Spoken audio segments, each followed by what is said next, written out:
આ દેહના 3 પ્રકાર છે. શિવ મહાપુરાણમાં બતાવવામાં આવ્યા છે કે આ શરીરના 3 પ્રકાર છે.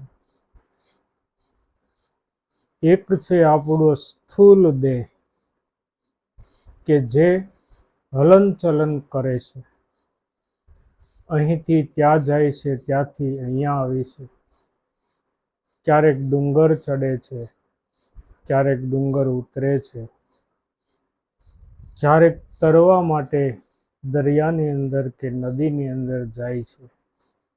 ટૂંકમાં શરીર જે કાંઈ હલનચલનની પ્રક્રિયા કરે છે તે 1 નંબરનો દેહ છે.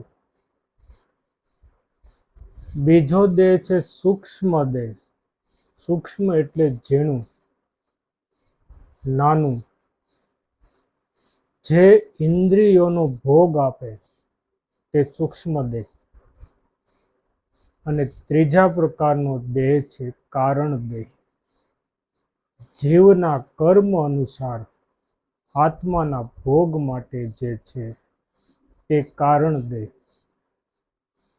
આ 3 પ્રકારના દેહની વાત શિવ મહાપુરાણમાં કરવામાં આવી છે, જે મહર્ષિ સૂતજી એમને ત્યાં ઉપસ્થિત ઋષિ મુનિઓને, જ્ઞાનીજનોને સમજાવતા કહે છે કે કર્મરૂપી દોરડામાંથી બંધાયેલો જીવ ચક્રની જેમ ભમ્યા કરે છે. આ દેહમાંથી પેલા દેહમાં, આ શરીરમાંથી પેલા શરીરમાં, પેલામાંથી ત્રીજા શરીરમાં, એમ સતત ચક્રની જેમ આ જીવ કર્મરૂપી દોરડાથી બંધાયેલો હોવાના પરિણામે ભમ્યા કરે છે. અને આ ચક્રથી બચવા એનો ઉપાય શું? તો સૂતજી મહારાજ ઉપાય દર્શાવે છે કે હે જ્ઞાની ઋષિ મુનિઓ, જીવન મરણના ચક્રમાંથી જો તમારે બચવું જ હોય ને, તો એના માટે એક સરસ મજાનો ઉપાય શિવ મહાપુરાણની અંદર દર્શાવવામાં આવ્યો છે. આ ચક્રથી બચવા માટે આ ચક્રનો જે કર્તા છે, જેણે આ ચક્ર ઊભું કર્યું છે, એ કર્તાની સ્તુતિ કરવી જોઈએ.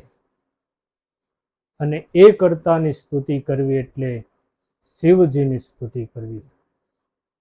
કારણ કે જન્મ મરણના ચક્રની ઉત્પત્તિ કરનાર મહાદેવ છે. જગતના તમામ જીવોને મારે છે, જીવાડે છે, મારે છે, આ ચક્રની અંદર ફેરવ્યા કરે છે.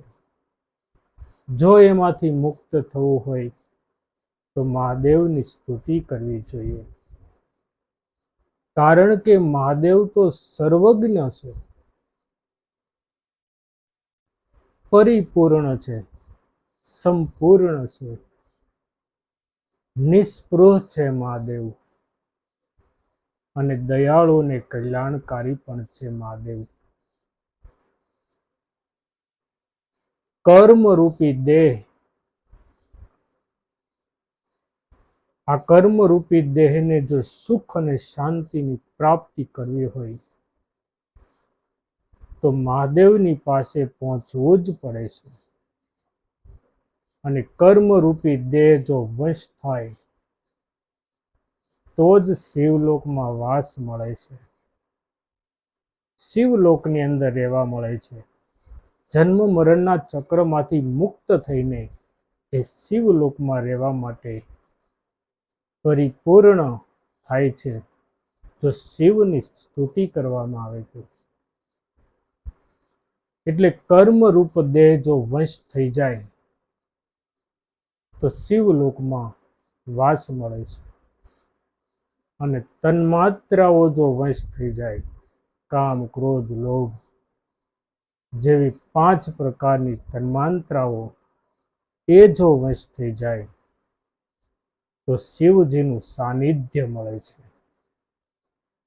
અને બુદ્ધિ જો વંશ થઈ જાય, વિચારો તો માણસને અનેક પ્રકારના આવતા હોય છે અને એ વિચારોમાં દિવસે ને દિવસે ઘેરાતો જતો આ માણસ એમાંથી મુક્ત થઈને બહાર આવી શકતો નથી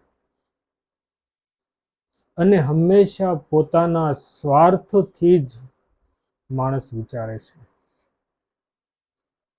બીજાનું ભલું કરવામાં ભાગ્યે જ કોઈ માણસને રસ હોય છે, બાકી મોટા ભાગે પોતાના સ્વાર્થને સાધવા માટે માણસ વિચારતો હોય છે.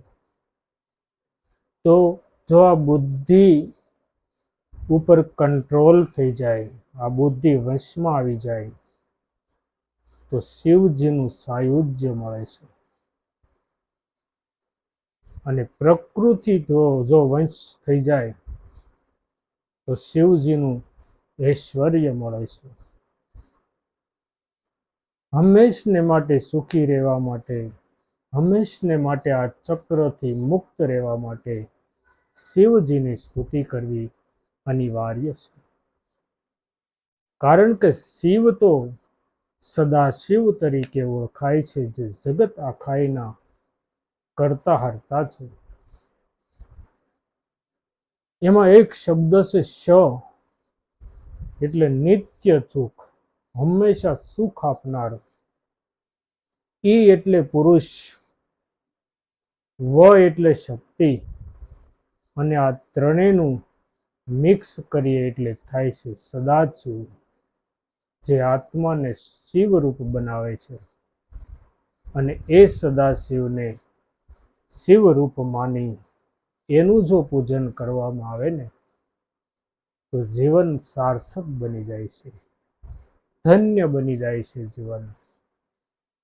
કારણ કે જે આપણા કરતા હરતા છે એમને જો યાદ ન કરીએ અને માત્ર આપણા નિજી સ્વાર્થ માટે જો આપણે કર્મ કરતા રહીએ, તો મહાદેવને એ વાલું લાગવાનું જ નથી.